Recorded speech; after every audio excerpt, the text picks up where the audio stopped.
یوم شہدائے کشمیر پر پاکستانی قیادت نے واضح کیا ہے کہ مقبوضہ کشمیر میں بھارتی غیر قانونی عسکری محاصرے، مسلسل جبر و استبداد اور انسانی حقوق کی سنگین خلاف ورزیوں کے باوجود کشمیری عوام کے عزم میں کوئی لغزش نہیں آئی۔ پاکستان ہر حال میں اپنے کشمیری بھائیوں کے شانہ بشانہ کھڑا رہے گا۔ صدر آصف علی زرداری، وزیر اعظم شہباز شریف، وفاقی وزیر داخلہ محسن نقوی اور وزیر اعلیٰ پنجاب مریم نواز سمیت دیگر سیاسی قیادت نے ڈوگرا فوج کے ظلم کا شکار ہونے والے 22 شہدائے کشمیر کو زبردست خراج عقیدت پیش کیا۔ صدر زرداری نے کہا کہ کشمیری عوام کی قربانیاں تاریخ کا روشن باب ہیں۔ پاکستان کشمیری عوام کے حق خود ارادیت کی بھرپور حمایت جاری رکھے گا۔ 5 اگست 2019 کے یک طرفہ بھارتی اقدامات غیر قانونی تھے۔ وزیر اعظم شہباز شریف نے یوم شہدائے کشمیر کو مقبوضہ کشمیر کے عوام کے عزم، جرأت اور غیر متزلزل استقامت کی علامت قرار دیا۔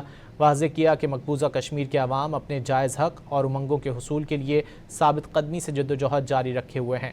وفاقی وزیر داخلہ محسن نقوی نے کہا کہ ڈوگرا راج کے ظلم کے خلاف جانیں قربان کرنے والے 22 کشمیری شہداء کو سلام پیش کرتے ہیں۔